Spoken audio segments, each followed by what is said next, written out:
When we got back home, I was sitting on the couch watching TV, and he went into the kitchen and he just opened fire on me. Jacqueline Swenson of Minnesota is recovering at home tonight and will be for quite some time. In October, police say she was shot 6 times in downtown Fargo by her boyfriend. Now she's sharing her story for the first time. Valley News team Zoe Jones sat down with her today to talk about her recovery and her message for domestic violence survivors. It's a story you'll only see here on Valley News Live. It's something Jacqueline Swenson never would have imagined would happen to her when she started dating Kyle Ochoa. He was charming, honestly. Like, he was funny, made me laugh all the time, was always there for me. But even through the good times, Jacqueline says Ochoa could put her on edge. He did have like a dark side, I guess. It was like the mental health, and sometimes he'd take that out on me, but it was never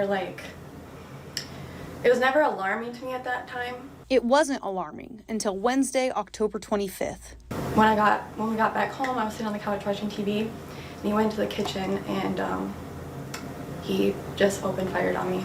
Jacqueline says she was shot 6 times by Ochoa, twice in the legs, twice in the back, and twice in the arms. Not only does she say he attacked her, he then left her there. I tried to stand up and my leg just snapped and I fell on the ground, and I was like, this is not happening. Like, I need to get out of this apartment. I need to scream for help. And that's exactly what she did. She was rushed to the hospital where she had surgery, then underwent several days and rounds of physical therapy. I use a cane still, but very rarely now. My arm is healed, my lungs are healed. My finger's a little paralyzed still, but that's something that we're working on. Although recovery went well, there were times Jacqueline wasn't sure she'd make it. It was difficult. There was a lot of times I just wanted to say, like, I've had it. Like, I'm just giving up. But she kept fighting. Like, so many people have reached out to me and they're like, you're an inspiration, like, keep going. And I'm like, I can do this. Jacqueline still suffers from some trauma from the event, but she says that's not stopping her from moving forward and taking back her life. It's pretty hard, but I am determined to do something with this. She also wants to help take a stand for those who may be in a similar situation.